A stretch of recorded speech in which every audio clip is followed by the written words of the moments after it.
Hello, I'm Hal Lublin. And I'm Mark Gagliardi. Since the dawn of humanity, one issue has gone unsettled. With the fate of the world in the balance, we're here to settle, once and for all. Best Movie Monologue. That's right. Don't worry, everyone. We got this. Podcast should have a theme song. Podcast should not have a theme song. Yes, they should. No, they shouldn't. They sound good. Yeah, but people are just going to skip past it. You know what? You're right. We got this. Hal, I'm worried about this episode. What are you worried about? I'll tell you why. Here's what I'm worried about. What we are trying to figure out is the greatest movie monologue of all time. We're trying to get to that truth, Hal. And when we get to that truth, I don't know if we can handle it. That was such a disdainful and unwilling laugh to that. It's nice to see you, buddy. Nice to see you too. Annie McGow asked this question on Facebook, and this is proof you chose this topic. I did. Because you went and saw it, so it's proof to people. It's like a proof of life that you have been on the Facebook page. And I think this is a great topic. And not only did I see this topic on the Facebook page, I went through and I saw some of the choices that the people of the world have chosen for this topic. And I think it's actually, this might be our very first semi-crowdsourced episode, because I think there are a lot of great monologues in this mix. There are a few others that I would like to throw in the mix as well. I'm sure there are a few others that you would like to throw in the mix. First of all, what makes a great movie monologue? I think it's how it meets the moment. It's the performance and the writing coming together. You know, Jack Nicholson, as in your example, giving the "you can't handle the truth, we live in a world with walls" monologue would be a great performance by Jack Nicholson because he's Jack Nicholson. But the writing is fantastic, and it, in a very Aaron Sorkin way, summarizes the point of view of this character. And also of Aaron Sorkin in a sense, because Aaron Sorkin monologues always, I mean, you've got his monologues from The Newsroom and from Studio 60. There's no topic that we don't know how Aaron Sorkin feels about it. Sure. I think it's also how memorable is it? Yeah. And there are some great ones that were suggested by the people of the world. It's always fun to have a suggestion first bubble up in the Facebook group, facebook.com/group/we got this podcast, because it instantly turns into a conversation. Everybody has their answer. Everybody has their favorite. And that's how you know. And I think what you keyed into, what makes this such a great topic for discussion for this podcast, is people instantly are like, I have an opinion on that. What about this one? What about that one? I jumped in with one. Yeah. Our former guest and current friend Katya Friedman had one. Like, there are all sorts of great suggestions coming in. Is there one, when I say to you, best movie monologue, that immediately jumps to your head, and what is it? I'm not saying that that's going to be the answer, but is there something that comes to mind? Yes. There's one that jumps to mind as, I believe, a perfectly written and a perfectly acted monologue with a universal sentiment delivered by a force for good in the movie, and not, there's some great evil villain monologues out there, but this one in particular is a force for good monologue that I think it says a lot. It's aspirational to the world. I think it is, anyone can relate to it, because it touches on a lot of different topics. That for me is Robin Williams's monologue from Good Will Hunting. You can tell me all about the Sistine Chapel, but you can't tell me what the room smells like. That whole, and it is a long monologue for a movie. And also I think it's no surprise that Robin Williams got an Oscar for playing that character, and Matt Damon and Ben Affleck got an Oscar for writing that script. Yeah, it's a great monologue, and it's a pivotal moment in the film, because up until then, Will has been manipulating every therapist he sat down with. He finds a way to get them upset. He takes the power in the relationship and then makes it so it's impossible to work with him, so that he can go to the professor and say, well, I tried, I don't know what you want from me. And he provokes Robin Williams to the point that Robin Williams grabs him because he's mentioned his wife. Yeah. And the fact that he meets with him and has this conversation, not only lets Will know that he's met his equal, but also reveals so much about both characters. Yeah. That this genius has gotten by because he absorbs and understands everything he reads. So he's amassed all this knowledge, but knowledge is not the same as experience. Yeah. And so for him to realize, he's smart enough to realize that. He's smart enough to not have that power. And that's what kickstarts, one of the better mentor-mentee or friendships in film, period, because it's so revealing. You could also throw in the monologue where he talks about his wife farting in her sleep. Yeah. Because it's such a human moment, and it really encapsulates what it means to grieve someone. I mean, yesterday would have been my mother's 71st birthday. And the things that I remember are not necessarily the big things. They're the small things. And those little things are what endear us to people. And to have a loving relationship with someone is to know them really, really closely. I feel like I've really taken this. This is like the second week in a row I've said the comedy of this is gone. Look, it's fine. Sometimes we'll talk about funny monologues, but you and I work in comedy, but we're all also both human beings, and we're also actors. And I think that recognizing a good acting performance and a good, well-written script is a thing. And if it is something as universal as thinking about the small things of a person that you love and care about that is no longer here, if a monologue in a movie can bring those things to the surface in a positive way for you, I think that's a great thing. And I think especially with this monologue, it is that power dynamic and that shifting of power. You mentioned Matt Damon takes the power, or Will Hunting takes the power, and then his psychiatrist takes it back. And it's the way that he takes the power back from him is completely with love by telling him he doesn't care what he thinks. Yes. It's so many different layers of tough love that I think it's one of those that's perfectly executed. And here's to your mom, a wonderful woman. Yes. Can I balance this out though? Please balance this out with a ridiculous and hilarious monologue. Today I went to drop off my vote because here in Los Angeles, it's the day of our primaries. So I went to drop my vote off in a voting box, my votes. And I decided to get Arby's. Oh yeah. Afterwards. So I went and got a big sandwich and fries and lemonade. And then I refused to eat it inside of my home because it was like, no, you go to a motel with this. Arby's doesn't cross the threshold. I'm not carrying you into the place where I spend time with my wife, where I relax by myself, where I make my own food. You stay out here, Big Montana. I get that. I do the same thing because you know what I really don't like seeing? Really don't like seeing that Happy Meal box in the trash can at my home. You know what I mean? The next day you look and you're like, oh yeah, I remember what I did. Yeah. This trash goes in the trash can in the garage. It doesn't come in the house. None of it does. Yeah. Lose my number, Arby's. Lose my number. Can I pitch a way to handle this? Sure. To handle this. I'm sorry. You looked like you were about to say something. I'm always about to say something. Go ahead. Okay.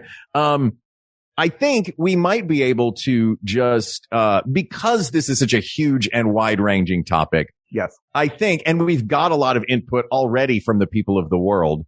And I believe some people of the world actually already, pointed out this particular monologue. We can just go, back and forth and, we'll throw out some that we think are potential contenders. You threw one out. I will now throw one out. Perfect. This is a movie that I think it sort of flew under the radar. And it came out during that same like Dead Poets Society period of a teacher comes in and changes their students' lives. And that is 1993's Renaissance Man, directed by Penny Marshall, starring Danny DeVito. Mark Wahlberg. Oh my God. I never saw this movie. We have Stacey Dash was in that movie, as was Lilo Brancato Jr., and that's who I want to focus on. This movie is about a English teacher. First of all, I feel like if your name is Lolo Brancato, I feel like adding Junior is a hat on a hat. Right? It's the kind of name where you listen and you go, there's two of them? Yeah. But that film, Danny DeVito is an English teacher who is down on his luck, and he specializes in Shakespeare. And he's brought in to teach a group of soldiers for the army who are the double Ds because they are dumb as dog shit. And he teaches them through Shakespeare. He makes them realize they're not as dumb as they think they are. They've been told their whole life that they're dumb. And he takes them to see, I think the St. Crispin's Day speech is from Richard III. Henry V. Henry V. Okay. So he takes them, and the soldiers sort of take this in, and they sort of understand through that what their role is in the world and what it means to be a soldier and to be a person. And during these drills they have to do in the rain, Lillo Brancato, he gives this speech. He gives the monologue, and it's such a great moment. It's a really powerful moment. He's a fantastic actor. And I think it's a great monologue. I don't know if it would win because I don't think a lot of people think of the movie Renaissance Man ever. And when they do, they may not immediately think of that. They might just think of like, hey, wasn't Marky Mark in that? Yeah. Or they think about it getting snubbed for all of the Oscars that it should have gotten. I know.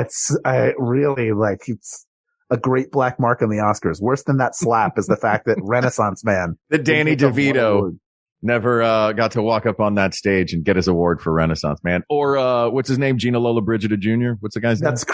That's right. Lilies of the Field Jr. Bobo Brubaker III. What was this guy's name? Bobo Brubaker III. Yeah. So that would be one I would throw out as a great movie monologue. And it's interesting because it's obviously well written because it's Shakespeare. Yeah. But it's the context of it and the performance of it. So it is literally, he's doing the St. Crispin's Day speech. Correct. In the rain. It's not a twist on it. It's not his own words revamped. No. It is straightforward. I kind of love that. It's so good. It's tough to beat Shakespeare. And that is a great speech. It is well worth. I didn't realize you hadn't seen this movie. I feel like there are a lot of times where we talk about something and you straight up have not seen the movie, and I'm shocked every time. And I feel like I should be at a point in our friendship 20 years in, almost 20 years in, where I should be aware of movie that like probably he hasn't seen this. Maybe don't assume he's seen this one. Here's the thing, Hal. We've known each other as friends for a very long time and also as improvisers for a while. And you know that the improv mantra is, your pool of knowledge is a mile wide and an inch deep, which means I have seen thousands of movie trailers. But I know. You know what I remember from the movie Broken Arrow is John Travolta saying, "What a predicament." And would you mind not shooting at the nuclear weapons? That's right. Him and Christian Slater. That was like his first big movie, his first big payday movie after Pulp Fiction. He's great back in that. And speaking of Pulp Fiction, if I may, please, there's a great monologue from Pulp Fiction that I would like to be my next one that I throw out there. Sure. And that is, of course, Samuel L. Jackson, Ezekiel 25:17. The path of the righteous man is beset on all sides by the iniquities of the blah, blah, blah. I don't remember the whole Bible thing. Quote. Yes. Yeah. Great Bible quote. And then he does it twice. He does his opening version where you see the version of the monologue. This is one of those few examples, I think, where you see somebody do a monologue as the mask that they wear in life. And then later in the movie, you see him do the same monologue again and explain why he does that monologue as a mask that he wears in life, and takes the mask off and gives us the unvarnished version of himself beyond that monologue in an even more powerful monologue. I'm trying, Ringo. I'm trying real hard. That monologue at the end, it's great at the beginning when he's talking to Frank Whaley, but it's incredible at the end when he is talking to Tim Roth and he convinces a man who is robbing a diner to give him his wallet back and leave. So I will throw that out there. It's a great performance. And it's another one of those legendary, you know how he feels about everything in the world writers, Quentin Tarantino. It's so interesting how Samuel L. Jackson has become an actor who's bigger than any part he plays. Like I would put him in that latter day Pacino, Robert De Niro, where you watch and you're like, oh, that's Robert De Niro. And it's a great performance, but I'm watching Robert De Niro give a great performance. And how enjoyable is this? Which this is a good example. This film is a good example of just how good he is in case you ever forgot, which is hard. I've never seen him in a performance where I thought he was phoning it in. So that is a good one and a good monologue. I'll give you another one. Okay. He was an older guy, or, I think he was in his 50s probably by the time they were doing Pulp Fiction, or his late 40s. But what about a child who desperately wants to hold on to a moment in time because everything's about to go away? And they've gotten so far in their adventure, and they have this moment where they can finally get away from it all. And all they have to do is take the bucket from Troy and ride up to the top.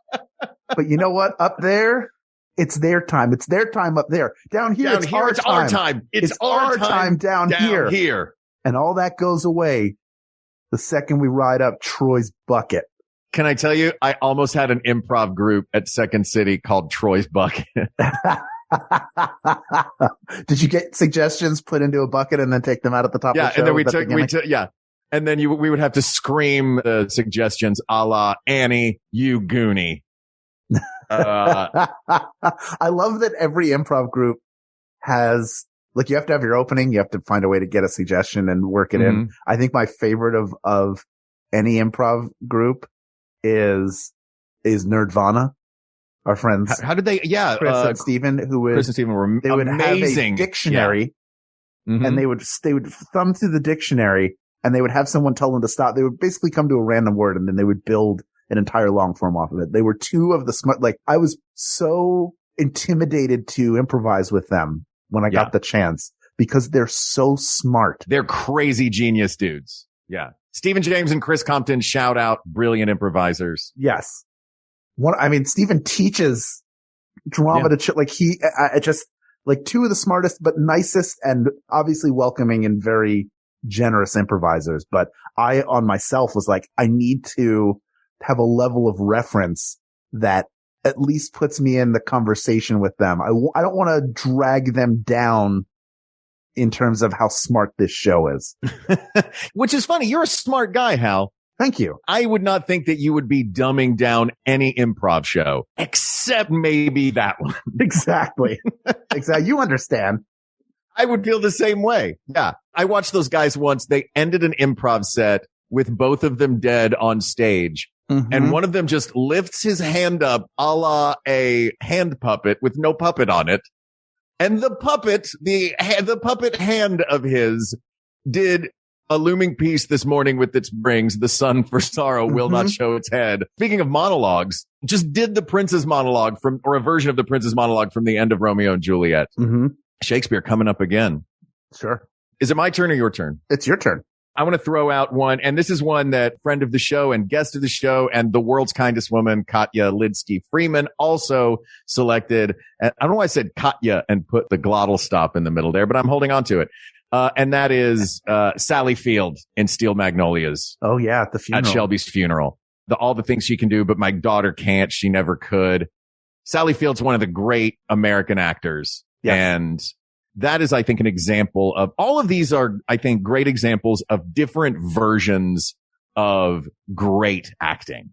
Some of them are moving outside of themselves. Some are really digging deep within themselves. Some of them are small. Some of them are big. This one is gut wrenching. And it's just a mother who has lost her daughter, as played by one of the great actors in America. And in a cast of incredible actors, this is the standout moment of that movie, or a standout moment of that movie. Yeah, it's a great movie. One of Jennifer's favorites. Yeah. And that she's a Southerner. That scene is fantastic, not only for her monologue, but for what happens after it, of them all just sort of that release of laughter. Like, the ice break moment after it is so delightful. Sometimes that's all you can do. But, great monologues, the ones that stick with us, are either about something we wish we could do or something that we've experienced and we identify with. Yeah. And before we go to break, you just brilliantly illustrated one that touches on something that we all have felt in one way or another, to have that loss, to not understand, to struggle with it, to be mad at the world that it's happened. But I want to talk about one that is filled with a swagger of like, oh, I wish I could say that just once. And if you've ever managed a group of salespeople, you have dreamed of delivering the speech from Glengarry Glen Ross, which is unique in that it was written specifically for the film. It does not exist in the Broadway version of the show. Yeah. Everything else is faithful. And that scene, written specifically for Alec Baldwin, is a great performance of a great David Mamet monologue. And it does heighten the stakes of the moment. Well, it's the exposition. I mean, how great a monologue do you have to be to somehow get all the exposition for the movie out and still be so powerful that in every production that's been done of that play since, that's now officially added to the script. If you go to Sam French or Dramatist Play Service and get, the rights to do that play, you're doing that monologue. Yeah. I was part of a cast that did that in college, and that was in it. And me too. Who'd you play? I was Williamson. Who did you play? Shelley the Machine Levine. Of course you were. Of course you were Williamson. Tell me to go to lunch. Tell me to go to lunch. Will you go to lunch? Will you go to lunch and get Arby's and eat it outside because you don't bring that trash in? Okay, real quick. One more, just because we're on this topic. Okay, quick, and then we'll take a break. Then we'll take a break. Before we go to the ad break, talking about high status people, the highest status person in the room, schooling the rest of the room, or just showing off their status and, swinging their cojones around.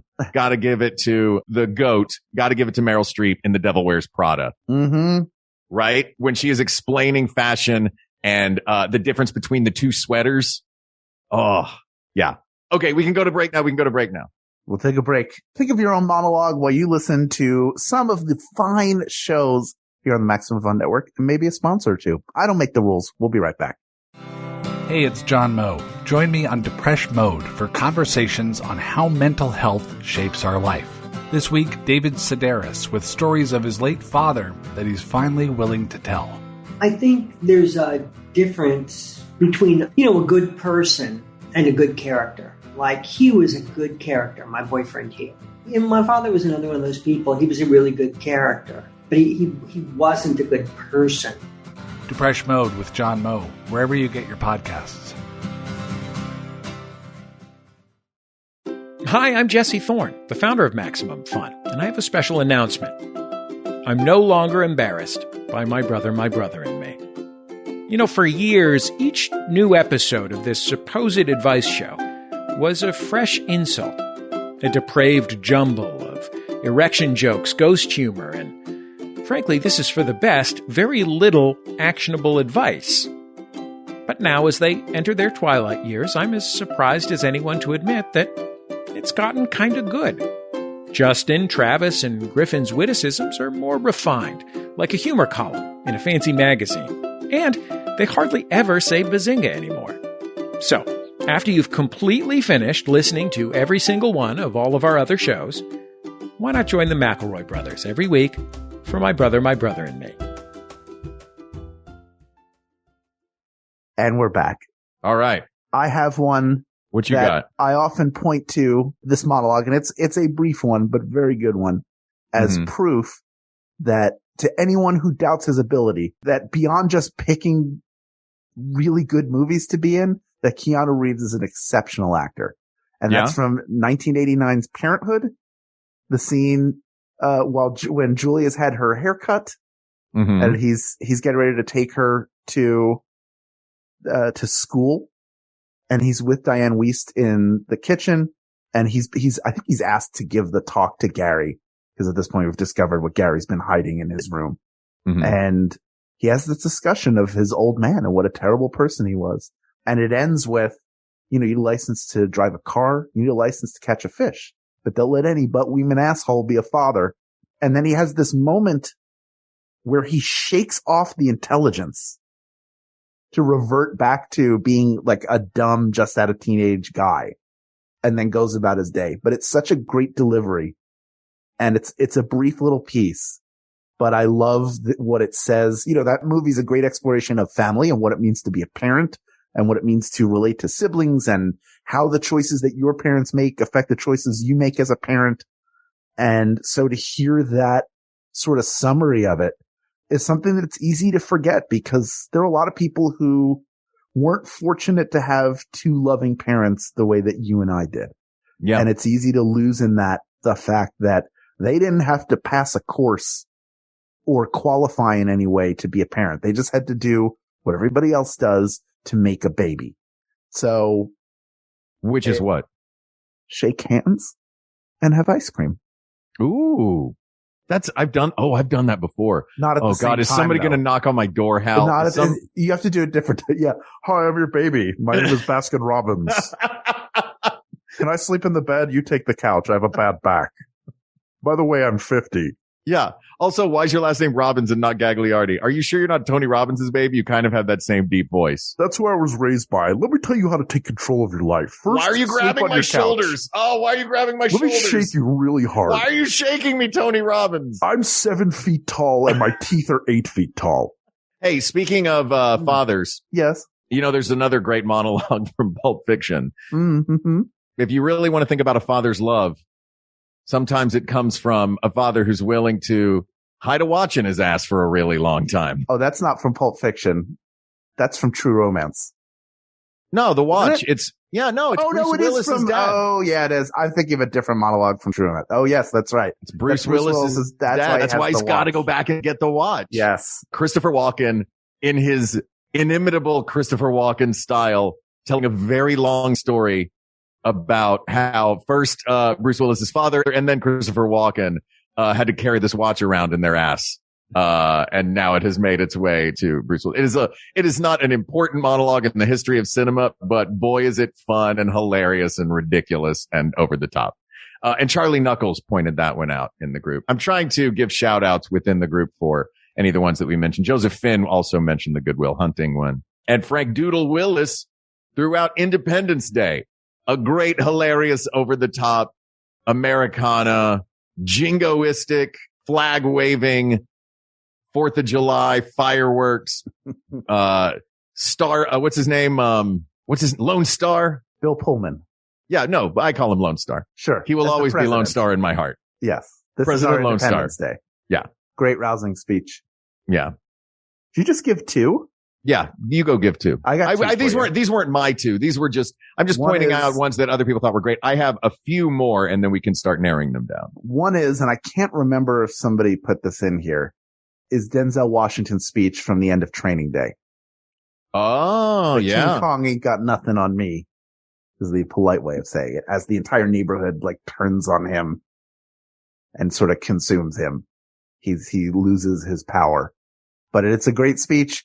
Part of the reason why he won the Oscar. It's so weird. You look at these big moments because at the Oscars, they show you a clip that is like a defining moment of this performance. And certainly that's one that might put him over the top in a field of very qualified nominees beside him. But he's great the entire movie. That is a fantastic speech. That is a great one. And I will give you another one. Please. The other one is from a modern film that I think is kind of a classic already. I've certainly watched it many times, and that is 2016's Hidden Figures, about the computers, the African-American women who helped NASA in the space race and helped turn things around in a lot of different ways. And her speech. Whose speech? Taraji P. Henson, her character, because she gets put in Kevin Costner's division. Nobody will drink out of the same coffee pot as her. And every time she wants to use the restroom, she has to go across the entire Huntsville campus. They show her walking across the whole campus. So she eventually does it in the rain, and somebody comments to her. It might have been Kevin Costner, and she just loses it.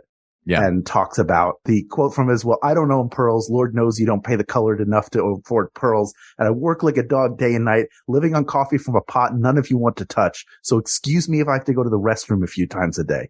Yeah. Fantastic movie. Great performance.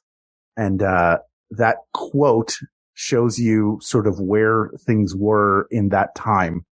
And it's just a great performance and a really, really good speech that in the film starts to affect change. Now, obviously, some of these are dramatization. I don't think Katherine Johnson actually made a speech like that, but she obviously was good enough at what she did that she is a pioneer and has been honored rightfully, maybe later than she should have been, but it's better than not at all.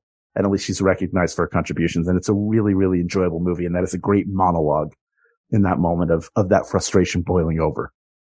I don't remember that monologue, to be honest. I remember that moment. I don't remember the monologue specifically, but I remember loving that movie. I have a couple more that I want to throw out, and I'm going to throw out two now, but I'll tell you why I'm going to throw out two now. It is because they are from the same movie.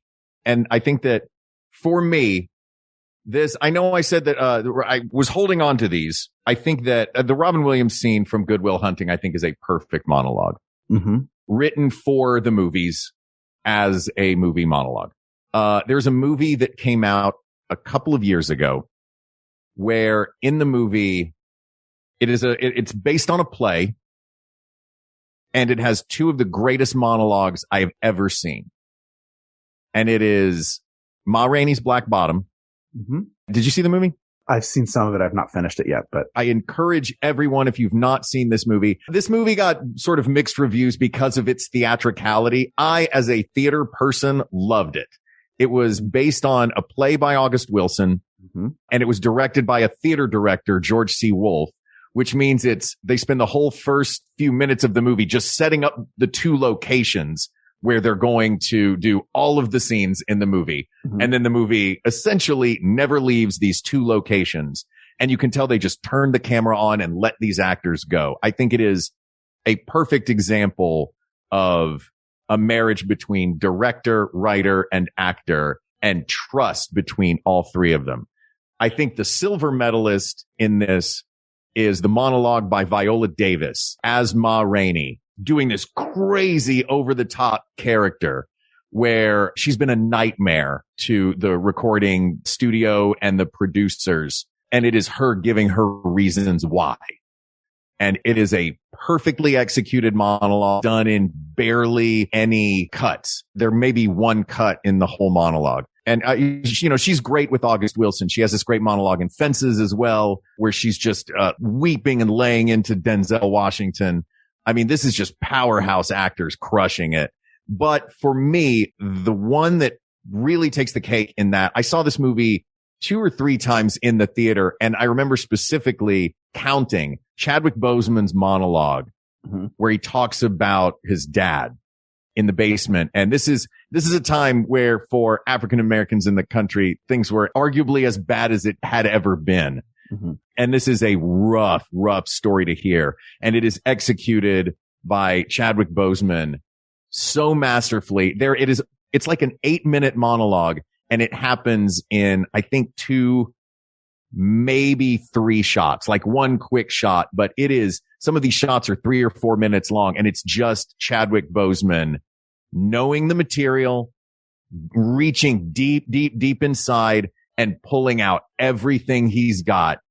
August Wilson writing this amazing monologue in his part of his cycle of 10, and of the 10 plays he wrote for each decade of the Black experience in America in the 20th century. And George Wolfe having the faith in Boseman and in the words of August Wilson to just let this monologue happen. I think it was the reason that monologue is the reason everyone thought that was the year Chadwick Boseman was going to win Best Actor. The performance was great, but specifically that monologue I've never been blown away in a theater the way I was when I saw that monologue multiple times. And it got me every time I saw it.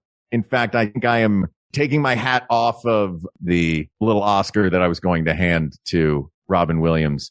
And I'm going to hand that little Oscar to Chadwick Boseman for that. That's just my personal opinion. There are other great ones that we haven't mentioned. Sorry, go ahead. I know we don't have a time for a ton more. We do need to start narrowing them down. And I went long on that one. I'm passionately a fan of Chadwick Boseman in that scene. One of the things I love as an actor and as someone who just enjoys acting in general is mm-hmm. watching 2 versions of a scene and seeing how 2 great actors do a completely different take on it. One who plays it seriously and creates this moment of intimidation and just by his presence, and the other who turns it into almost a comedic scene from the rhythm of it. So curious which one you're talking about. You mentioned August Wilson. Yeah. Let's talk about Fences and the mm-hmm. You Ain't Never Loved Me scene, or You Ain't Never Liked Me, rather. The Where Does It Say I Got to Like mm-hmm. You? There is an American Masters of James Earl Jones when he was doing it on Broadway of mm-hmm. his performance of that scene. And you can see Denzel Washington doing it on stage. And he also does it, the rhythm with which he runs that off. Like, you got a roof over your head. You got food on the table. Like all this. Where does it say, I gotta like you? Get out of here. Like, that is a great, it's kind of cheating. It's more of a scene than a monologue, although he really does all the talking about what it means to be a parent and the responsibility. And like, I do what I need to do. I do what I'm supposed to do. So I don't have to like you. I do right by you. Isn't that the beauty of theater, though? Isn't that the beauty of theater, that you can see the same actor do, or that you can see the same scene done by multiple actors in so many varied ways? We talked about this when we talked about Best Scrooge, actually, that there's a million different adaptations. You're seeing the same lines, but delivered in completely different ways by different actors. The other one I will give you very quickly that I don't think is the winner, but my childhood friend Nicole, who is a listener of the show and very active in our Facebook group, and I'm grateful for that, Nicole, is Charlie Chaplin's speech from the end of The Great Dictator. Yeah. We think too much and feel too little. Something that is as relevant now as it ever has been. Absolutely. Which is a shame, because you would think that during World War II, when this film came out, and this is something he wrote and he performed, and it was a big deal to have him speaking as well. It's a brilliant movie, a brilliant piece of satire, a great piece of political commentary, but it sadly remains evergreen. Yeah. And I think that makes it well worth the mention. Absolutely. And if you've not seen that movie, because, the Charlie Chaplin that most of us know, if we're not super familiar, is all his stuff is The Tramp, which is also great. And there's a lot of great commentary. And he is the Tramp in this. This is the only time the Tramp spoke. Right. That if I'm going to speak as the Tramp, I want to say something important. Yeah. It's a very interesting sort of take on The Prince and the Pauper, which is essentially, what if a Jewish barber looked exactly like Hitler? Yeah. And they got switched. Which I think just came from the fact that Hitler stole Chaplin's mustache look. Yes. This is his revenge for that. Yeah. But I just wanted to mention that because I think it's a great monologue and a great film. Sure. It is worth watching. And again, sadly, still relevant. Yeah. Look, we can do honorable mentions all day. There are so many great movie monologues. Okay. Let's see how long we can go just rapid fire back and forth. Just the name of the movie in the monologue, or just the name of the performer in the monologue. New ones? Yeah. Ready? Go. Morgan Freeman at the end of Shawshank Redemption. Oh my God. That one's so good. Yeah. It's great. God. Andrew Garfield betrayal monologue from The Social Network. Frances McDormand laying into Jack Nicholson and Something Gotta Give at the dinner table. Radio Raheem's speech, Love and Hate from Do the Right Thing. Yeah. What? Oh, yes, I almost forgot. I'm so sorry, Ken. Ken Plume has one that I think is kind of brilliant. Not kind of brilliant. Ken, actually brilliant. Even though it is a conversation that he has with himself, very much like Gollum in Lord of the Rings, which is another great monologue if you think of it as a monologue. But Ken pointed out that since he is talking to himself, it is a monologue. Kermit the Frog in the Muppet Movie, giving himself a pep talk. It's delightful. It's delightful. It's Jim Henson giving the world a pep talk. What about Rutger Hauer's Tears and Rain from Blade Runner? That same things you people wouldn't believe. Attacks ships on fire off the shoulder of Orion. I watched sea beams glitter in the dark near the Tannhauser Gate. All those moments to be lost in time, like Tears and Rain. You're from Philadelphia. How have you not mentioned? I used to be able to hold you in my hand right here. Rocky standing out and just slowly building a monologue in volume. God love Sylvester Stallone. Look, I think we have mentioned in that mix, I think there is a best monologue of all time in there. Who do we think are the contenders going through to the finals? Killmonger's death from Black Panther. Just bury me in the ocean with my ancestors that jumped from the ships because they knew death was better than bondage. Come on. It's great. Is there one that jumps out to you as the best monologue? Of all time? Yes. What is it? It's Chadwick Boseman. For me, personally, I think objectively as well, I know you have not seen that movie all the way through. That monologue to me affected me more than any monologue I've ever seen in a film. I was going to go with Your Move, Chief. From Good Will Hunting, because it's a great speech just to watch it. You know, I was in college when that movie came out, so I went and saw it. I was like, oh, that's a really good scene. And over time, it just gets better because the more life you live moving forward, the better that gets. And it was written by two like mid-20s kids. Yeah.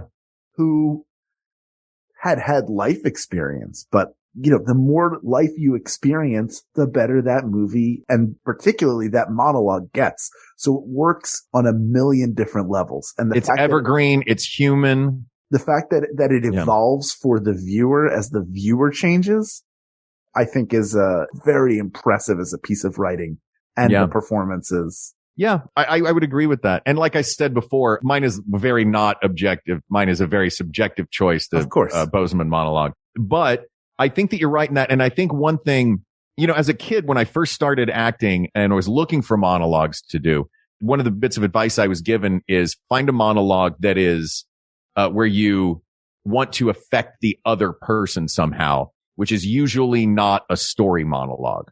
This is not a story monologue.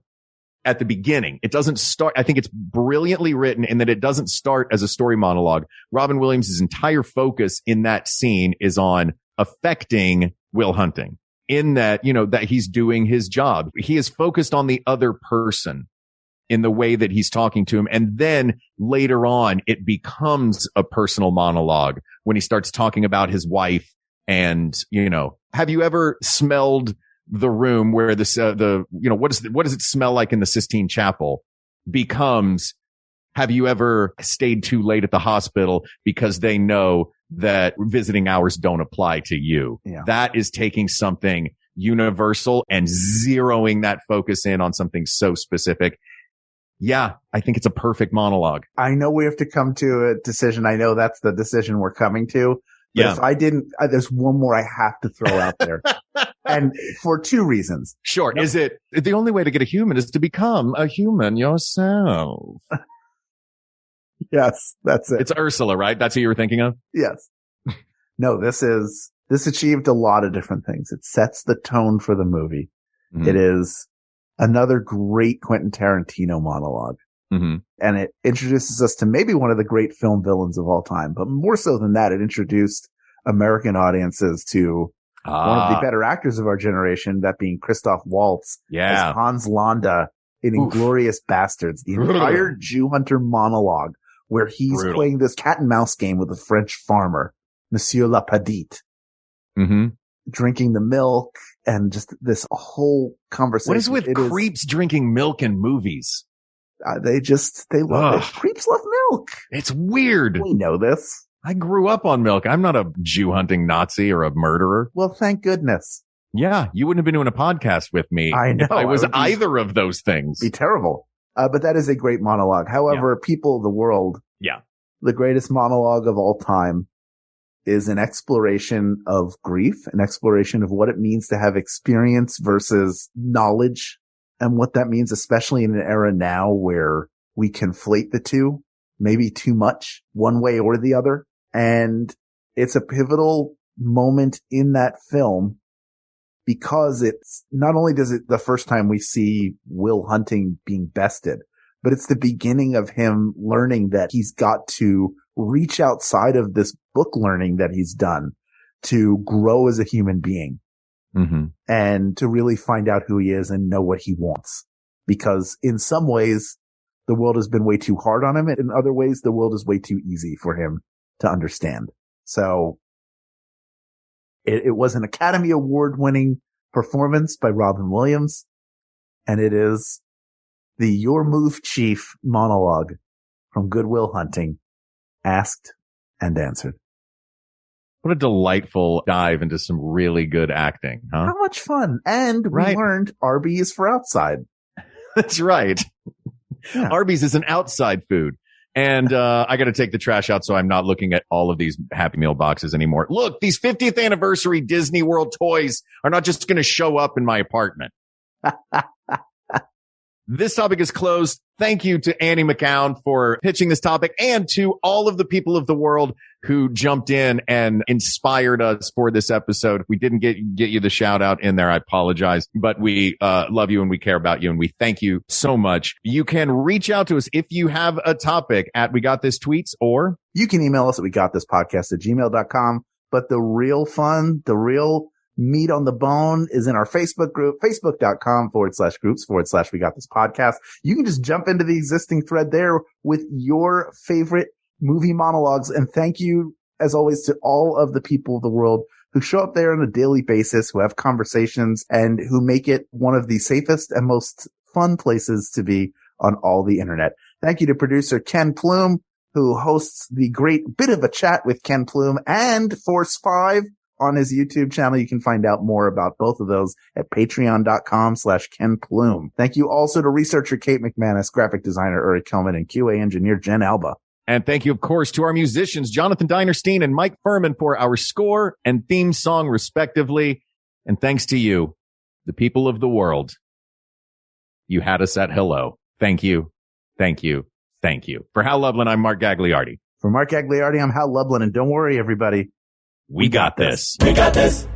MaximumFun.org. Comedy and culture. Artist owned. Audience supported.